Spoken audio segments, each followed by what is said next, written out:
Investors, we are live. Welcome back to Green Money Momentum. I'm your host, Trevor, and we are here for our Sunday stock preparation live stream. We've been doing this every single Sunday. It's always fun to come on here, do this live, and we have a ton of data to unpack today. I'm just pulling up my tabs here on the screen, but I got a fun one for you guys. Right now, we are sitting at levels of extreme fear on the fear and greed index. Where is my fear and greed index? There we go. We have a reading of 15 right now. We are in levels of extreme fear, and for a good reason. First off, we have the war going out in Iran, and if you just type in Iran on Google, I mean, there are a ton of different articles and some threats from Trump over the Strait of Hormuz, looking to attack some power plants over in Iran. So the war is continuing to fuel on. We also have a lot of fear, uncertainty, and doubt right now with where the national debt just crossed over, and that is 39 trillion. So we have a lot of debt, but of course, this is nothing new. This is just another trillion going on to the national debt, but this will continue to push forward because politicians never truly want to bring down the debt, and there is so much excess spending that is going on at all times. We are going to see this number a lot higher in the future, and with everything that is going on with the war right now, a lot of financing that will be needed. We had the futures open for silver, gold, oil, and also the major indexes. So far, all of the major movers for the futures haven't really moved too much. So when we do look at crude oil, right now it's just flat for the futures, so still at $98. When we do look at the major indexes of the S&P and the NASDAQ, let's take a look here at the S&P future. I just had it up a second ago. So the S&P futures right now just slightly down, same to be said with the NASDAQ, also just slightly down here on the futures. And then when we look at gold and silver, the hard metals have also opened up just flat, just a little bit down on gold, and the same to be said for silver. So this last week, of course, we did have a big shockwave in the markets, especially leading up to Friday, and that is why I named this live stream. This is a make or break time for the markets, because when we do look at technical analysis on the S&P on the SPY on the left and the NASDAQ, the triple Qs on the right, we are sitting at major levels of support right now at the 200-day moving average. That's where I have this candle right here highlighted just slightly under the 200-day MA. And what is so crazy with how this year has started, if we do continue to see a breakdown in the major indexes, we are basically looking for the exact same pattern that we had last year going all the way till April, where there was a ton of bleeding in the markets. If we go look back at last year, right around March, we did reach the 200-day moving average, and then we did have a break under that level. That was, of course, around the fear, uncertainty, and doubt with Liberation Day. So we did drop significantly, but like the markets always do, we did have a big recovery slightly after that. So right now we are at a crucial level. I personally do believe that we could drop a bit lower. Falling to this 200-day MA, I could see us continuing to trade sideways or even going down just a bit more. But there is a lot of opportunity when we do look at the markets, because right now we have broken significantly on the major indexes. Again, well under the 50-day moving average, and now slightly just under the 200-day moving average. And we are now low on the relative strength index and also descending on the MACD. So in terms of technicals, we are at a more favorable position now than we've seen in many months when it does come to buying opportunities, when we do just look at the technicals. But right now, the macros in the air are full of fear. Last Wednesday, I started really warning investors of the risk in the market after Wednesday, because we did have the big FOMC meeting. We had Jerome Powell speak. The Fed did not cut rates, but there was a lot of negative remarks from Jerome Powell, a lot of very hawkish remarks from the federal chairman. And now when we look at the possibility of an ease on rates for April, right now, absolutely shot, a 0% chance that we do get an ease. But even worse, we now have opportunities for a hike. So no chance of a cut in April, even once the new federal chairman is supposed to get into the place of Jerome Powell. The odds are still at 0. So 0 for April, 0 for June, 0 for, a little bit of some odds for July, 7.4%. But overall, when it does come to rate cuts for the year, with what Jerome Powell said on Wednesday, he really crushed expectations. Many right now are very worried about stagflation, which is very funny because Jerome Powell just accepted a reward, which I believe is the Paul Volcker Award, which, if you know who that is, that was the federal chairman during the 70s to the 80s during the time of stagflation. So we'll watch this here in a second. We'll see what Jerome Powell had to say. He just says thank you basically for the remarks, and then we'll take a look at the old federal chairman of Paul Volcker, because if you don't understand the history of monetary policy and the Federal Reserve, you may be shocked by what the federal chairman did back in the 80s. It seems so drastic compared to what we are seeing now, and that is just rate hikes. Paul Volcker really turned on the rate hikes, and right now the Fed is a bit pinned because right now they are not wanting to cut rates, possibly even hiking rates. And when we do look at the 10-year Treasury, this could be looked at as a great sense of where long-term inflation will go. You know, the Fed, they could influence the short-term rates, but the long-term rate really does go a lot more off of inflation expectations. And we have been seeing a rise in the 10-year Treasury most recently. When we do look at the economic calendar for this week, we have construction spending on Monday. Tuesday, we have U.S. productivity. And we also do have a governor from the Fed speaking. Wednesday, we have import prices. We also have another governor speaking on Wednesday. That is going to be Stephen Moran. On Thursday, we do have initial jobless claims. So going to be very interesting to see where the jobs numbers do come in for Thursday, because recently we have been seeing some pretty weak labor numbers. Now, this last week, we actually did see slightly better than expected numbers when it came to it was some jobs report. I forget exactly, but they actually did come in a bit better than expected. But overall, the labor market has been looking decently weak, while inflation has also been looking high. On Friday, we have the consumer sentiment. So not too much around the economic calendar. Thankfully, nothing really around inflation for this week. And then when we do look at the earnings calendar, also not too many significant companies for this week. On Monday, we have WeRide. It looks like on Tuesday, we have a big one here with GME, but really, I don't think GME is going to move the needle in any direction. Maybe if you're a holder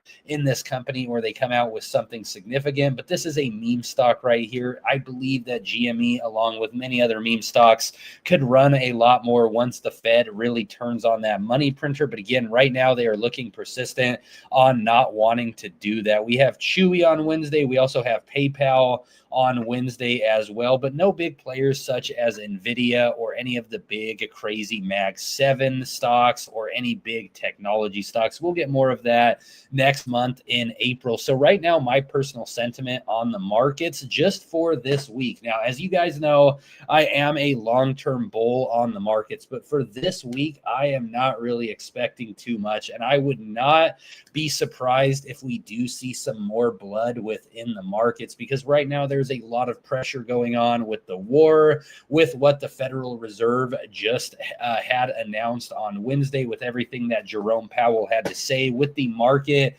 expectations of a rate cut being absolutely crushed, and then also with some fears around inflation. Not only did we get the Federal Reserve speaking on Wednesday, but we also did get those PPI numbers last week, the inflation numbers for the producer, and those were a bit negative. So overall, when it does come to where the markets are right now, I am really not expecting a lot. I am expecting possibly some more blood this week or even sideways movement. Now, again, you guys do know I am a long-term bull on the market, so I do know that we will eventually recover from this point. And if you are buying right now, it's also not the worst thing. Buying the dip can also provide tremendous ROI, especially if you are bullish for the long long-term, such as I am. But I would not be surprised if we do drain a little bit more when it does come to the major indexes, falling a bit more under this 200-day MA. And again, this is always just my opinion, never financial advice. But the reason why I feel that is because of Jerome Powell and the Federal Reserve and what they had to say on Wednesday, basically crushing the expectations for a rate cut. So do I believe the Fed won't cut rates for this year? Absolutely not. Everything might really change as soon as we get the new federal chairman. But right now, with what we have data-wise here in the short term, even if the Fed is playing hardball and they are just playing a bluff in a game of poker, we know they'll probably cut rates some more. Here in the short term, the expectations are crushed, and I do expect some more blood in the markets. When we do look at some individual stocks as well, one, for example, Robinhood, this is a play that I am very bullish on. But right now, when we do look at the technicals on Robinhood, it's like we did have a bullish cross here on the MACD, and we did start to recover on the relative strength index most recently, but we have just traded sideways on Robinhood. This is just a stock I look at. Of course, Robinhood doesn't determine the whole markets, but this could be seen in many different individual plays. Bitcoin is another one where we have started to see some recovery in BTC, but really just trading sideways, not being able to break that major level of support, which is right now as resistance at that $75,000 mark. When we look at some others, these are just some plays we like here on this channel. Big Bear AI, this is another one that is looking decently weak here on technicals. We did drop on the RSI, but we haven't really seen too much recovery on the candlestick chart. So I'm just kind of cherry picking some assets here. Robinhood, Big Bear, these are some that I look at, but many different plays are having very similar of technicals, where it's like, we did drop so significantly on the technicals, but really just some weak recoveries. Also, Meta recently announced some bad news, apparently not doing the metaverse. So Meta is continuing to drop. Let's take a look here at the hard metals. We'll take a look here at iShares Silver, because this is another one. The hard metals right now are even having a hard time. So when we do look at silver, for example, we squeezed all the way up to 120, and this is actually on the futures here, but yeah, we squeezed all the way to 120, fell down under the 50-day moving average, possibly moving closer to that 200-day moving average. The RSI and the MACD both look weak here on the hard metals. A lot of different plays right now are looking weak. It almost doesn't even matter what you are really in, because so much is being liquidated and shot right now. So what I did this last week, I actually started to short once again. I was looking at SQQQ, and I was just doing some day shorts. So opening up my short for the day and closing it. Again, when it comes to being a long-term investor right now, there are some great dip buying opportunities, although I do believe that things could drop lower. Again, the markets can be unpredictable, and maybe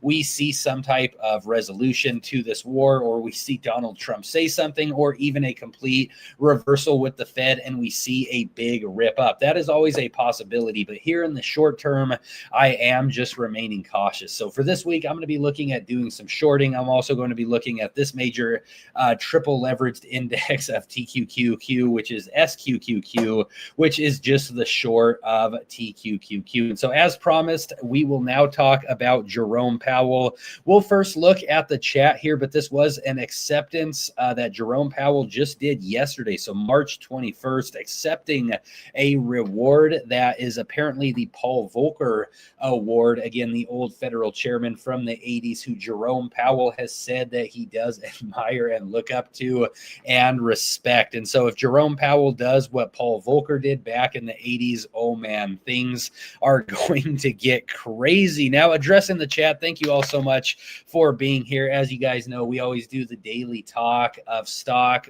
video, basically to start the stream. Always talk about what we could expect for this upcoming week. My my expectations, again, never financial advice, just my opinion. I am really not expecting too much, and I am going to be looking at the short side, just doing some trades within the market. So I'm not doing some crazy shorts that I'm holding overnight or getting overly bearish. But if the markets are going to present us blood, well, I want a little bit of green out of that. But George Hatfield says, hello, GMM crew. George, thank you for joining the live stream. Always great to see you here, my friend, my brother. Money never sleeps. Have your green buy buttons ready and your shorts ready. S is going to get wild. Hey, Stephanie, great to also see you here in the chat. Another long-term subscriber of this channel. You've been in most of the lives, so I do appreciate you for being here. And I do agree, the markets never really sleep. These markets will continue to move. There are so many variables, so many things happening at all times. Every single day presents new opportunities for day trading, swing trading, long-term investing, or shorting. And right now, when we do talk about the macros, you know, just looking at everything that is happening in a non-biased view, you know, not feeling that bad news is bad news or good news is good news, but just objectively looking at what is happening, right? You guys know my stance when it comes to war. I think it's super sad. It's unfortunate that those things are happening out in the Middle East, but it is what it is. And if we just look at the news in terms of the stock market, well, it is what it is that a lot of plays are being shot right now. Even some of the safe havens that some are going to try to get out of the more volatile sectors, such as technology or, you know, cryptocurrency. You know, gold recently had one of its worst weeks in years. I mean, it got absolutely shot. When we do look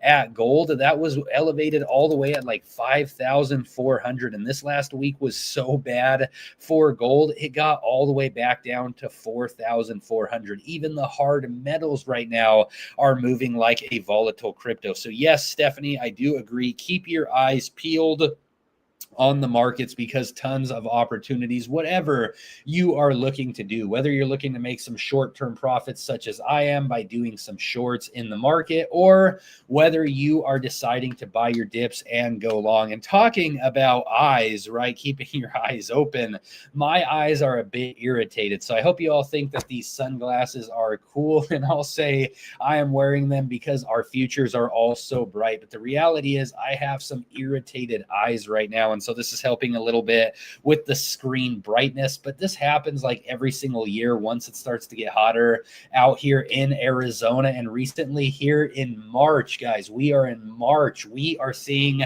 100-degree days. And so my eyes are really dry right now, but I wanted to still come here on live stream. So I appreciate you all for being here. Yeah, you got, well, you know, if you're wearing a little hat out in the heat, Stephanie, I think you messaged a couple streams ago. You said, I think you were like out in Arizona too. Yeah, if you're wearing a small hat out here in the heat, you know, your head could get very sweaty, and that could cause fever. You know, be safe if you're going to go do a hike or something like that. Yo, I'm thinking they are going to tank the markets because the most anticipated stock is going to hit.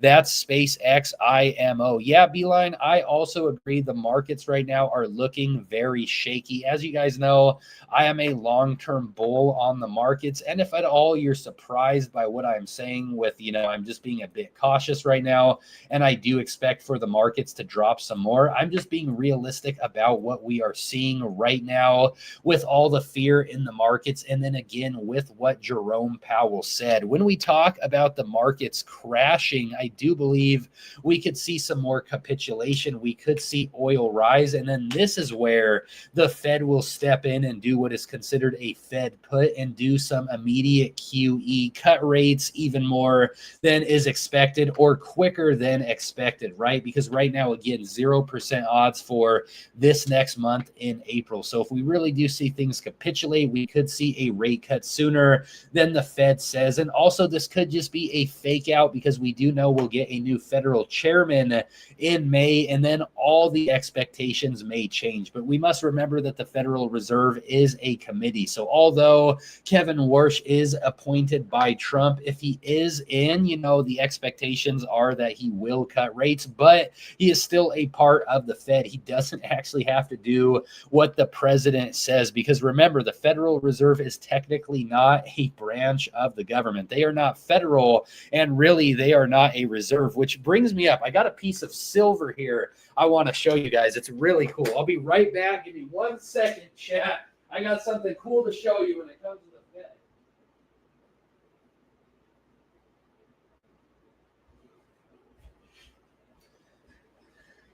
All right, so we're talking about the hard metals and how it's good to diversify your investments. I'm tech heavy, but it is good to be in other different assets, not just in the markets. You could be in hard metals, you could be in property, you could be in businesses, you could be in assets. But anyway, I really like this right here. I'll expand the screen, but just talking about the Federal Reserve. Look at this right here. This is a cool piece of silver. Hopefully the camera will show that. It says Den of Thieves on the top, and then at the bottom right here it says not federal and no reserves. So that is what a troy ounce of silver looks like. So just in case anybody did wonder what silver did look like right there, like a troy ounce. Now, getting back to the chat again, thank you guys so much for being here. We have gotten through most of the daily talk of stock. Next, we're going to get into the Federal Reserve. Once again, we're going to go to Jerome's acceptance speech right here, because interesting that he is accepting this at a time when stagflation is being talked about,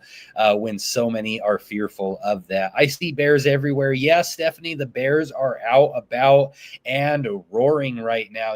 That's where it's like the trend can be your friend. I'm not saying that the markets have to crash forever, but definitely here in the short term, I do feel that the bears do have some control of the markets. But at the same time, with that being said, the markets could always be unpredictable, and maybe we get some type of bullish catalyst. I mean, if we get really a crazy type of bullish catalyst from something with the war or the Federal Reserve changing stance, we could see a big rip up in the markets. And let's not forget about, last year. It's like, again, the chart pattern was so similar, same time of the year too, which is crazy because it never happens like this where the markets are in the exact same pattern basically. But it's like during this time of bleeding, I was staying bullish on the markets. Now at that time, I wasn't doing any shorting. Now I'm doing just a little bit of shorting to gain some profits for the days. Again, opening my shorts for the day and closing my shorts. But so many during this time were saying that the markets were going to bleed to nothing. Avocados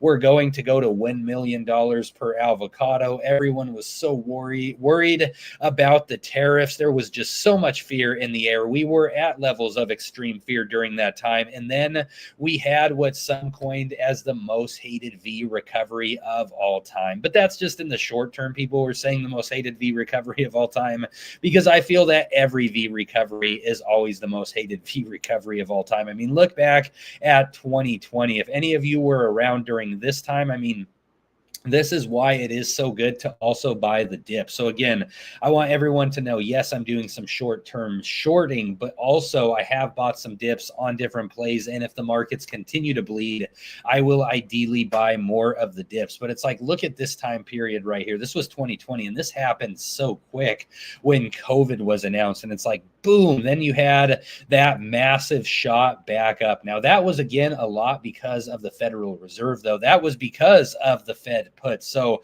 what we're talking about on this channel, what could happen is the Fed put. I mean, when the Fed put happened in 2020, when they cut those rates down to zero and really printed a ton of money, I mean, look at the rip that came shortly after that. But right now it's not looking like the Fed is going to cut. And, again, stagflation was happening during the 80s. Will Jerome Powell try to avoid stagflation, possibly by doing the same things as his idol, who he's accepting a reward for? Beeline, thank you so much for being here again, my friend. Great to see you here in the live chat. Yeah, you're bullish on Tesla. Before we listen to Jerome Powell, it's like I'm teasing that clip. I've been saying we'll listen to it for like the last 10 minutes. We will, everyone, I promise. But we'll look at Tesla really quick. Take a look at how Tesla Tesla is doing in terms of technical analysis. Down to 372 has dropped under the 200-day moving average, descending on the relative strength index, looking decently flat on the MACD. Long-term bull on Tesla. In the short term, not really sure. We'll have to see. Again, a lot of stocks right now are moving off of the macros, and so I would not doubt that Tesla will move with the rest of the macro market. X Space, X Clarity 2026. Yes, the Clarity Act. We've talked a lot about that. America is going to help Israel, our greatest ally. Yeah, you're not kidding there. Good evening, my friend. Two Wheels Pursuit. Great to see you here in another live chat. To Hunter F. Israel. Really, what have they done for us? Nah, Common, you ain't kidding me. You been smoking. Texas to ban THC flower. I just ordered a half pound to stock up. Well, that is great, my friend. Get ready for 420, right? LOL. Hunter Israel. You can order. Yes, you can. Yes, I'm an authorized retailer for Mood. That's awesome. Great. You guys are having a great conversation about some flour there. Heffany, you miss our absolute chaos. And just saying hello to my green family. Stuck at work. Will watch later. Chris Sun the Mom, thank you for being here as always. I always appreciate your support. And yeah, for anybody who is here, if you can't watch the whole thing, or if you are watching the replay, again, these are always packed with a ton of information about what to expect for the upcoming week and my opinions, different tickers that I am personally looking at. The first 30 minutes today dedicated to that daily talk of stock. The next couple minutes here are going to be dedicated to some education around the Federal Reserve. Well, again, I'm going to have to tease the clip. Hold that thought because we got 3 minutes until the overnight markets actually open. So again, the main movements really do start to happen in the pre-market and right when the market opens. But we do this every single Sunday because it's so fun to watch the markets open up and see if we will gap up or gap down. So we were looking at the futures a little bit here ago on this live stream, and when it did come to the futures, crude oil not really moving too much, gold and silver not really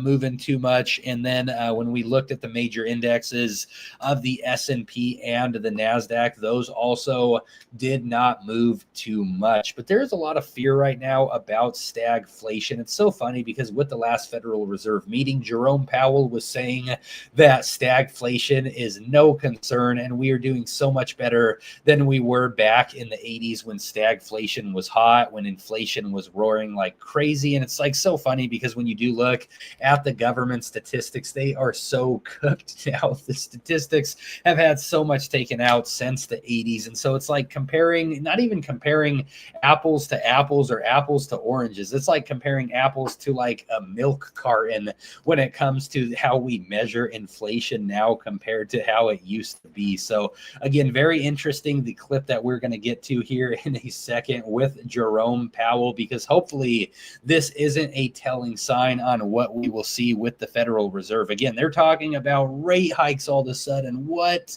instead of rate cuts. But I believe that is all a bluff because we did see the Fed end the reduction of asset purchases or the asset runoffs at the end of 2024. So they started really doing more QE in 2024 and 2025. We even saw 3 rate cuts in 2025 than the 2 that was just expected. Two Wheels, hello to you as well. Thank you for being here. We have 1 minute until we get the official gap up or gap down for the overnight session. What is up? Another day, another trade. Everybody, before we get that official gap, we got 1 minute. Please let me know, everybody. Do you think they're going to gap up green or gap down red? You know, when it comes to the gap, it's just a coin flip, really. I'm going to say there's a slight gap down, but, you know, again, we could actually have a very bullish Monday tomorrow. We could have some short covering, but overall, my sentiment for the week is that we are going to be a bit more red than green. But hey, let's see if I'm wrong. If I'm wrong, that would be great because then my long-term assets could rise. And if I'm right, then I will take the advantage of making some money while shorting. 3, 2, 1, let's go. Bing, bing, bing, bing. Green. Okay, I like that. Let's see. Is it going to be green? We got 1 minute. Oh.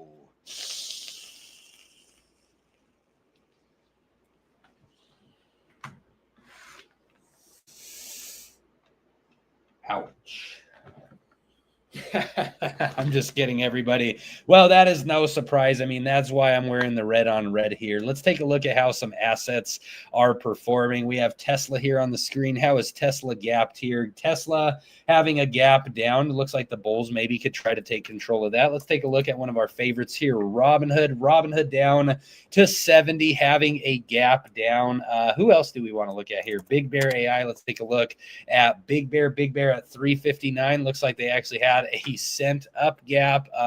If there's any tickers that you guys want to see looked at here, I'll take a look here at my phone and see what there is to look at when it comes in terms to what has gapped up or down. But yeah, a gap down again, and no surprise, we have a lot of harsh movements in the markets. The bears right now are in pretty decent control. Looks like quantum is also gapped down, but again, the gaps aren't actually too crazy. I know I gave that funny reaction there a second ago, but really the gaps aren't too crazy. I mean, it's just a little bit of a gap down. Again, the main movements really start to happen by the time pre-market and then the market session open starts. And by then, you never know if we'll get some type of bullish catalyst or some type of reversal. By the way, I just wanted to say when it does come to shorting, because when it does come to shorting, I think some don't really look at the opportunity because they're not too familiar with it, or they feel negative emotions when it does come to shorting. And myself, I felt that for many years. And so for many years myself, I was not shorting. I did do some shorts back in 2022. I was very successful for some time until I did not close out my shorts quick enough, and then they all drained. So I went from having a very profitable position to it drained to being in the negative. And then after that, I stayed away from shorting for a long time. But recently I was having some good conversations with some friends, and we were all talking about the markets. And I did a live stream on a Wednesday where I was doing the FOMC live stream. So let's just go take a look at the thumbnail. By the way, new profile picture here, everybody. But I did this live on a Wednesday. This is a big reason why I also want to do some live day trading, because I thought it was very interesting, because at the end of the stream, I was looking at possibly placing a trade on Hims and Hers Health on the bullish side of the trade. I decided to wait and not play that trade because overall it just looked weak in the technicals. But then when I rewatched that clip, I was like, that's very interesting that I was aware that it was not really a good position to go long on, to buy a long for the day, to try to get some bullish momentum out of it. But I did, in the moment, I wasn't really thinking about shorting it. And then when I rewatched it back, I'm like, that's very interesting, psychology wise. And so I've been reading this book, Trading in the Zone, recently. And I think this is a really good book. And this really just opened up my eyes, when it does come to shorting and everything like that. Because when it does come, like I was saying at the beginning of the stream, when it does come to news in the markets, if we just look at it objectively, not positive nor negative, if we don't allow our emotions to get tied in with the markets and hurt by these movements, you could look at everything that is happening with just a clear sense, because we got to trade in the markets that we are in and not the markets that we want. And I believe that many are very offended by shorting, or just never try shorting because they associate shorting with pain. And I did not do any shorting for many years myself, and that was because I found some pain from it. But let me look here. There was something here in this book that I wanted to read to you guys because I thought it was very interesting. So again, the book is Trading in the Zone. So for example, someone could be projecting insults at you. Is this it? Maybe not that part. Give me just a second, guys.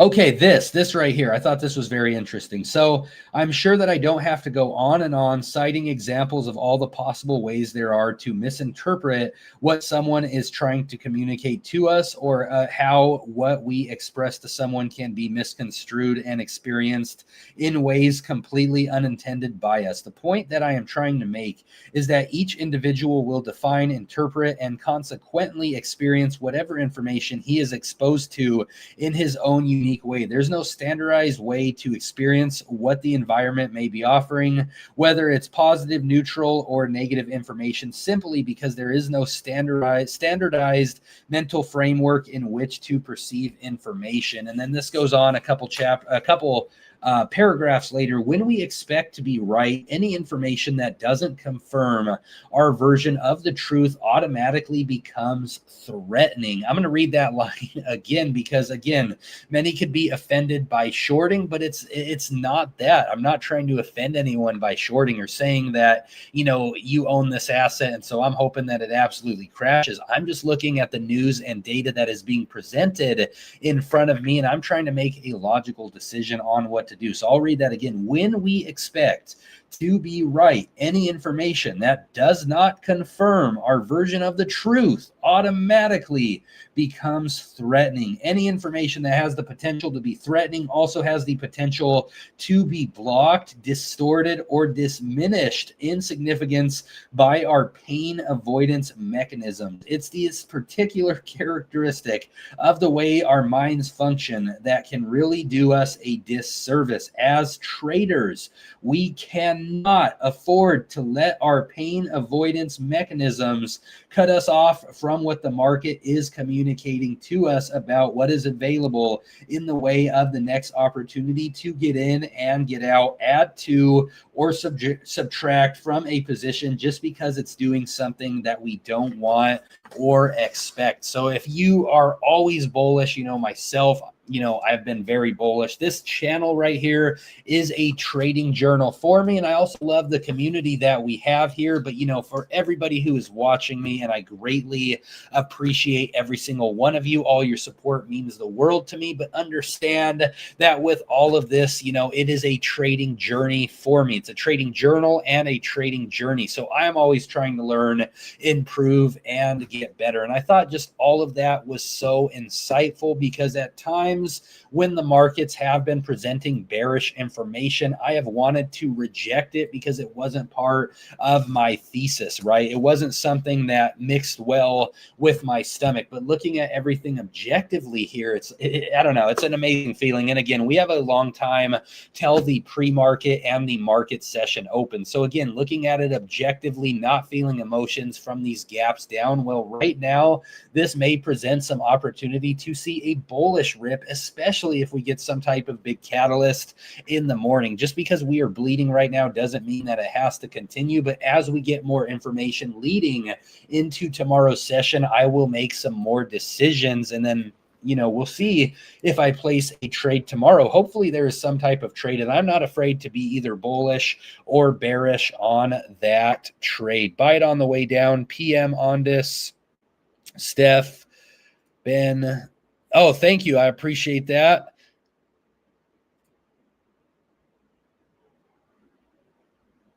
Yeah, no, I absolutely agree with you. There's two parts of it, and I want to reiterate, when it does come to if I do any shorting, it's going to be a quick short. I'm going to short at some time during the day, and I'm going to close that short in the same sense in the other way, because we are getting to a spot right now where we are possibly getting to an oversold reversal, but I'm just not yet convinced that we are quite seeing that reversal. I do think there could be some more bleeding and pain before we get that total reversal. But yeah, absolutely. No, there's a part for everybody in the market. There's a part for the bullish investors. There's a part for the options investors. There's a part for those who go long, who go short, who swing trade, for everything. We all make this independent market up together. Now, we are finally going to get to the clip that I have been teasing here for the last like 20 minutes.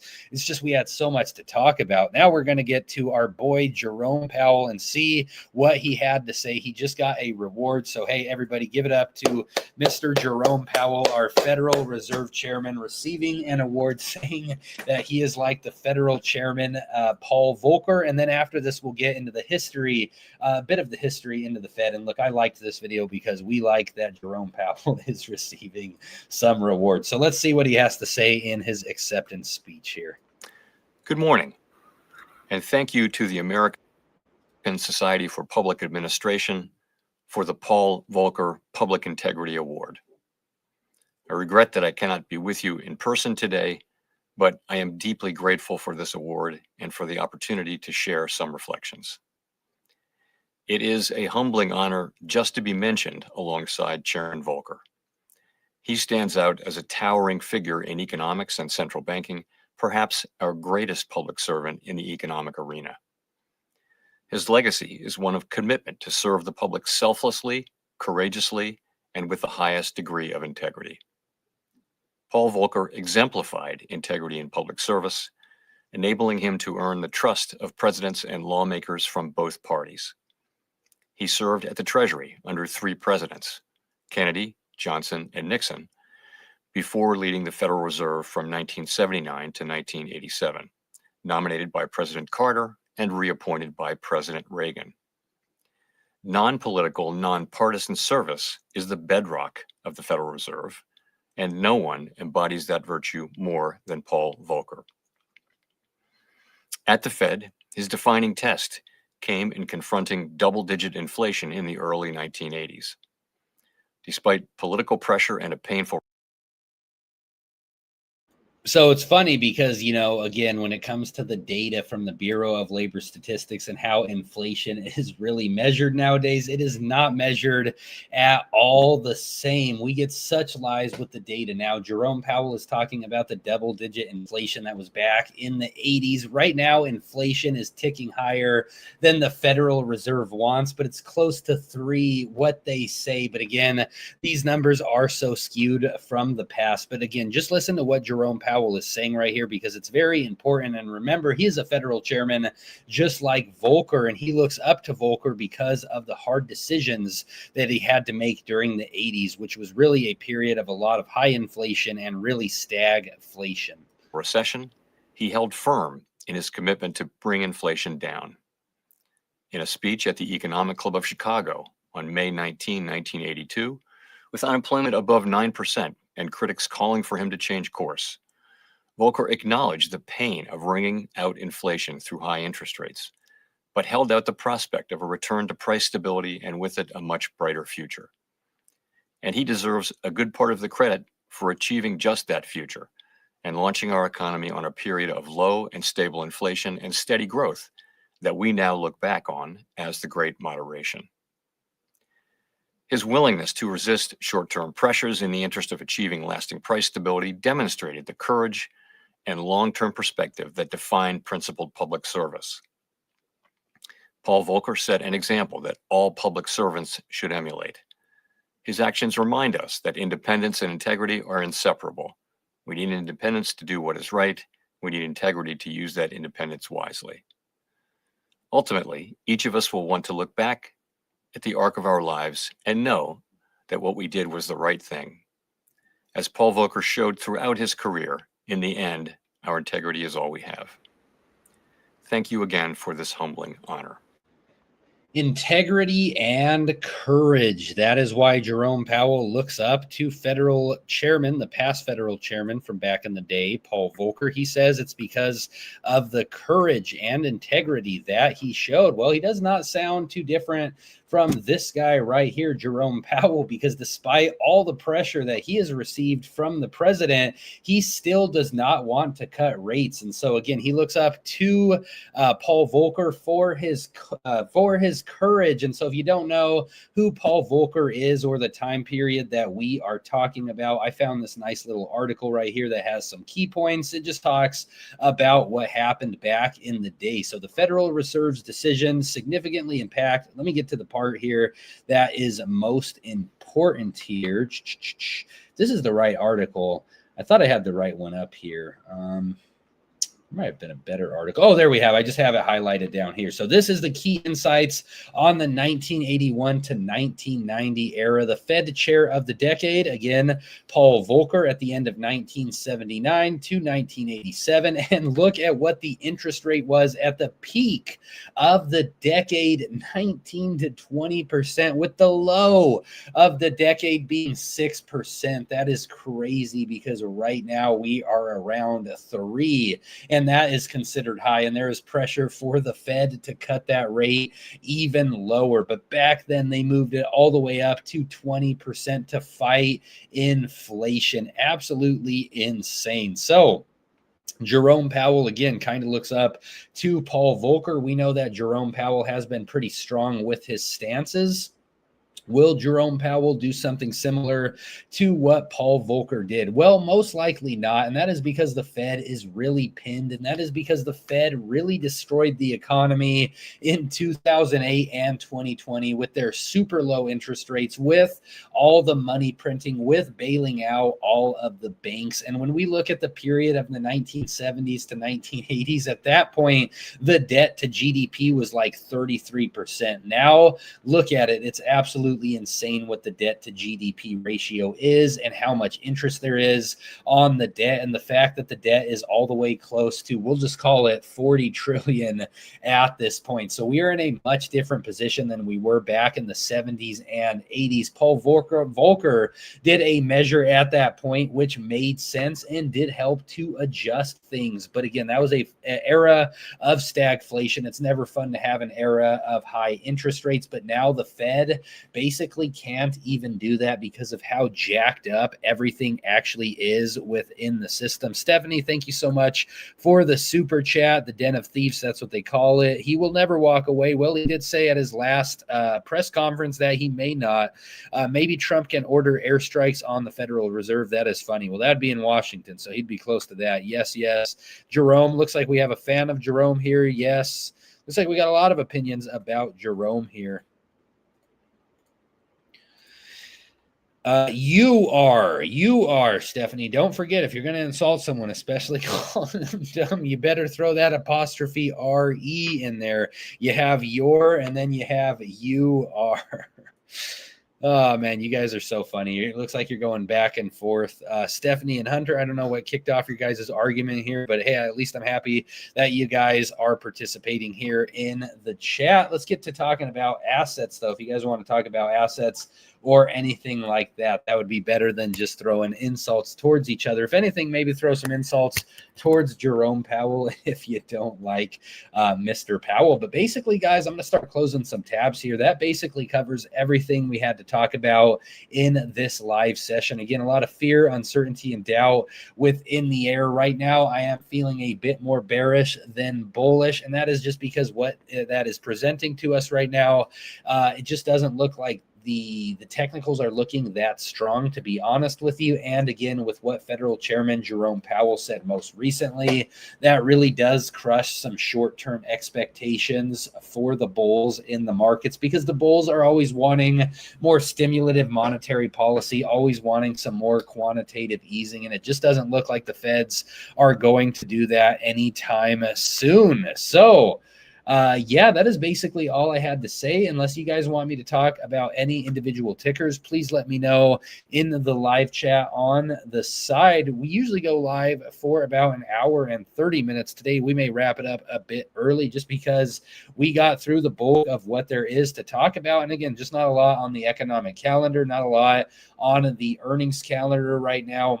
And when we do just talk about overall sentiment in the markets right now, a bit crushed for the sentiment in levels of extreme fear. So much fear across the board, everything having some rough movements. It's like if you are in oil, it's like boom, boom, boom, boom, boom, back and forth. If you are in the hard metals, even those most recently getting hit pretty hard. And then again, technology has been hit pretty hard for a long time now. Can you comment on what you think SpaceX might do? I understand the public may get 3.3% of the flow, and with Robinhood, it will be a lottery. Well, Beeline, it's going to be very interesting to see when SpaceX does officially IPO, assuming that really does happen this year. As they talk about, this is expected to be like the biggest IPO of all time. I've heard that the market cap may be all the way up to 1 trillion. What I will say, if SpaceX opens up, just looking at it from a speculative point of view, looking away from the excitement, because I know many are very excited for what SpaceX could do, space exploration, possibly bringing back some materials, or even space exploration for citizens, taking them out to Mars, the Mars mission, all those different things. What I will say, Beeline, again, just being speculative with this thought, if the IPO is at 1 trillion, that is going to be massive. massive. I mean, the largest market cap right now in the world is in Nvidia, and right now they are no longer at a $5 trillion market cap, but at one point they did reach a $5 trillion market cap, and that was the largest market cap we've ever seen. So like a $1 trillion market cap is super high, and in all honesty, I could see there being a lot of volatility in SpaceX. I think that could be a great asset to trade. So right now Nvidia has a market cap of 4.2 trillion, but when it does come to a long-term investment, also it could be a great long-term investment, especially if they provide, all these things, materials from space and all that. But I believe there's a lot of hype with it all. I believe there's going to have to be a lot of spending with it all. And I would not be surprised if it's just one of those stocks that kind of moves sideways or even has a lot of share offerings with time. I mean, it will be a $1 trillion market cap, so only time will tell. But I'm going to be more interested in trading in SpaceX than anything else, than investing in SpaceX. And when it does just come to space exploration, I mean, I've expressed my viewpoints on all of that before. The problem I have with NASA, for example, some call it NASA, not a space agency, right? Is they could make a lot of claims and not actually be doing those things. So we do know that they do send rockets up, but we don't always know if they actually go up to space or what happens. There's a lot of funny videos out there on just NASA specifically that really does beg some questions and really makes you wonder if they're trying to bait conspiracy theorists or if it really is like all fugazi. Like, what is it? The NASA space station? Is that what it is? Like, if you guys have ever watched these videos from the space station, it's like so funny, like the videos that they like so regularly put out, because they are always like the same thing. And it's just like, they've apparently been caught with like harnesses and stuff before, and it's just like these videos are always like this. These videos have been going on for so long, these videos where they're apparently out in space. But I'll just point this out, with this right here, the space station. It's like so many cords are sticking out and everything like that. I'm not saying that space,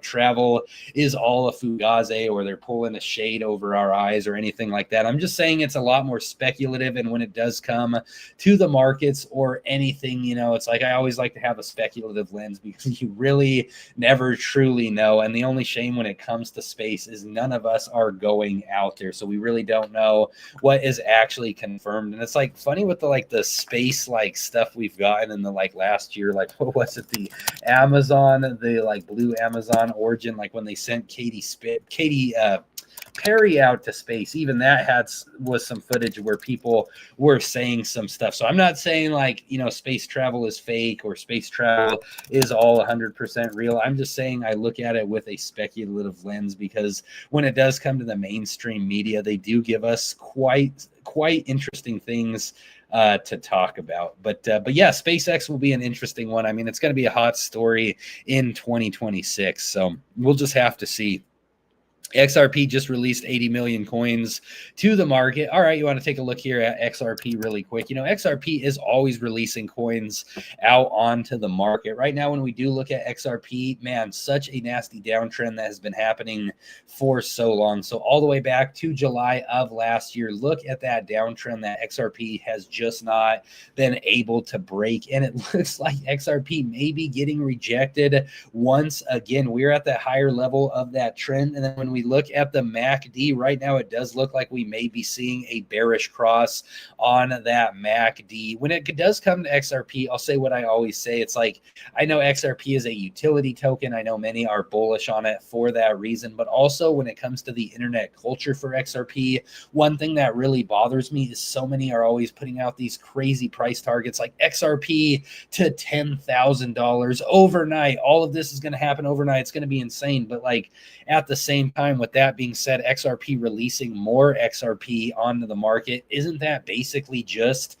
dilution? So now more XRP needs to be bought up to just reach previous levels. Myself, when it comes to XRP, I believe that the community is kind of like a cult community with how so many are saying that this is going to be the absolute ticket to wealth. Now, it will be interesting to see if XRP and all of cryptocurrency starts to have some movement once that Genius bill does get passed. Hopefully that does happen in the next month or two. Many are thinking that XRP is going to be like the stable coin of the future, but also apparently there is multiple XRP ledgers. And so above all, it might just be a fugazi for retail. Talking about cryptocurrency, it looks like Circle Internet Group having a bit of a drop with this overnight session. This is a play that I have been looking at, a hot in-play stock, moving a lot off a positive earnings report, and then the possible passing of the bill by Congress with the bleeding that we have had. Again, like I said at the beginning of the stream, I will not be afraid to do some short-term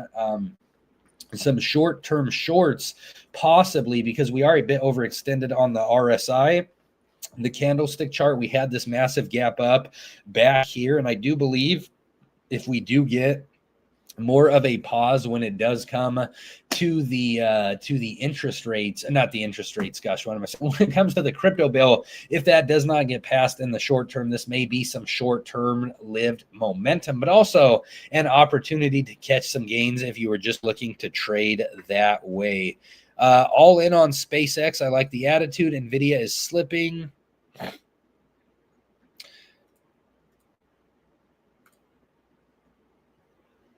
That's funny. Jerome Powell likes Jerome Powell. Jerome Powell likes Jerome Powell. When strippers start talking about NVIDIA, when they are giving you a lap dance, you know it's in a bubble. That's so funny. Are you referring to, Stephanie, are you referring to the classic clip from the movie The Big Short? Let's go to that really quick. The Big Short, when, what's his name? The guy from The Office is at the strip club. That is such a funny scene. I love this scene right here. Man, that's a long scene. I don't remember it being 7 minutes. I'm trying to get it here on the tab for you guys. For some reason, when I do these live streams, I have to like type it in on another tab and then put it in because for some reason my keyboard doesn't work. But if you've ever watched this movie, this is such a funny movie. Oh, let's watch this right here. I love this. Actually, this is talking about the synthetic shorts, leverage and all that. So we'll watch this clip really quick. I appreciate you talking about The Big Short essentially in a way there, Stephanie, because that will bring up this clip. So let's watch this clip really quick with Selena Gomez, and she'll just talk about how derivatives work and leverage and so on and so on. This is from The Big Short, the movie, if you've never seen it. But synthetic CDO works. Let's say I bet 10 million on a blackjack hand. 10 million because this hand is meant to represent a single mortgage bond. Okay, Selena has a pretty good hand here, showing 18, dealer showing 7. That's a really good hand for Selena. Good odds. In fact, her chances of winning this hand are 87%. So my odds are good. I'm on a winning streak. Everybody in this place wants to get in on the action. How could I lose, right? Now this is... I always do that. I always mute myself. Pay attention because it's going to get very interesting here. It's a classic error. In basketball, it's called the hot hand fallacy. A player makes a bunch of shots in a row. People are sure they're going to make the next one. People think whatever's happening now is going to continue to happen into the future. During the real estate boom, markets were going up and up, and people thought they would never go down. So people who are watching and think that I won't lose will make a side bet. Now this is the first synthetic CDO. I love Selena Gomez.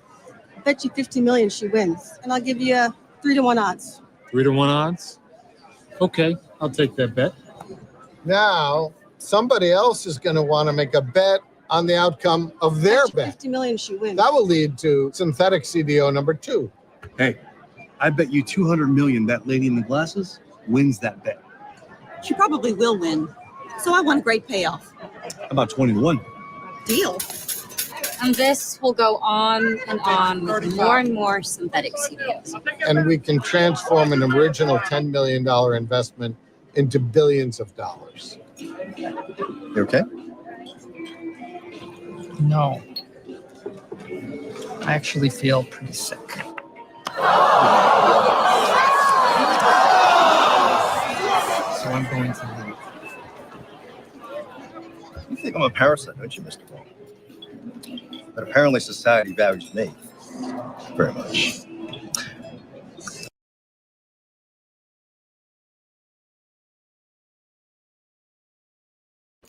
Classic clip. I love old financial movies. There's so many good ones. You got The Wolf of Wall Street, you have The Big Short, you have Margin Call, tons of great financial media out there. Overall, the markets right now have gapped down a little bit here for the overnight session. Again, once we get to pre-market and the market open, we may see a change here overall when it does come to the sentiment. But as always, all of you, thank you so much for joining me on another weekly live stream. This is always so much fun to do, to predict what we could see for the upcoming week. If you just got here or you missed the beginning part of the stream, the first 30 minutes dedicated to everything we can expect for this upcoming week in the markets. Shortly after that, we saw the overnight open. We saw the gaps down. So right now in the red for the overnight session. We'll see if that does stick going into tomorrow. Then after that, we did look at Jerome Powell's big accomplishment. So congrats, Mr. Jerome. Then we just talked a little bit to the chat. We went over the video that we just went with that movie right there with Selena Gomez, and overall just talked about some different stocks. And so, guys, I'm basically all finished up here. I will let this run for another minute if you guys have any questions or if you want to continue the live stream. But overall, guys, that does accomplish everything that I had to say for the stream. So thank you all so much, as always, for being here.